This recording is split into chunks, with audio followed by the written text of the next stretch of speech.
Il jette l'éponge. La majorité des chefs de service de l'hôpital du Taounais ont remis leur démission jeudi au ministre de la Santé.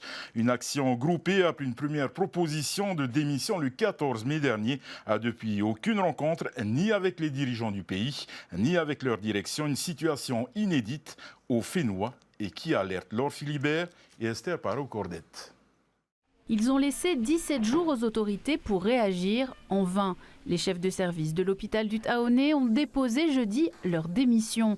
Une première au Fénois, et cela dans un contexte de remaniement ministériel. La majorité des responsables ne parvient plus à diriger des équipes et à soigner les patients sans un minimum de moyens. Ça concerne les 3/4 des services de l'hôpital. Ne pouvant plus exercer nos fonctions de chef de service, nous avons donné une intention de démission. Et puis 15 jours après, vu que nous n'avons rien vu arriver, nous n'avons pas eu de discussion en direct, ni avec le président, ni avec notre ministre de tutelle, ni avec notre direction générale.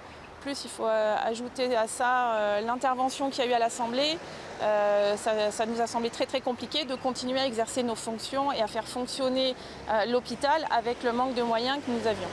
Le président du pays nous a envoyé son courrier nous disant qu'il refusait notre intention de démission. Le courrier il est arrivé hier soir alors que les démissions étaient parties dans la journée en fait.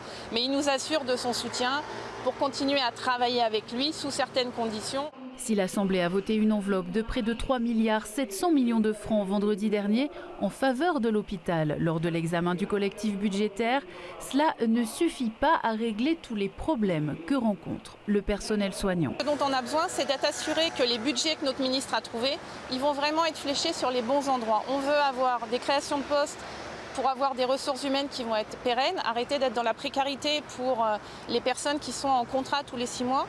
On a besoin d'être assuré d'avoir assez de subventions pour le matériel qui est à rénover ou à améliorer.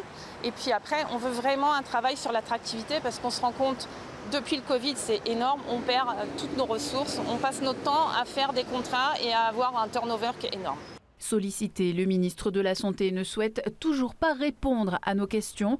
Mais depuis le dépôt de leur démission, les représentants du personnel ont été reçus au ministère. La direction de l'hôpital n'a pas non plus accepté de s'exprimer, même pour soutenir ses chefs de service.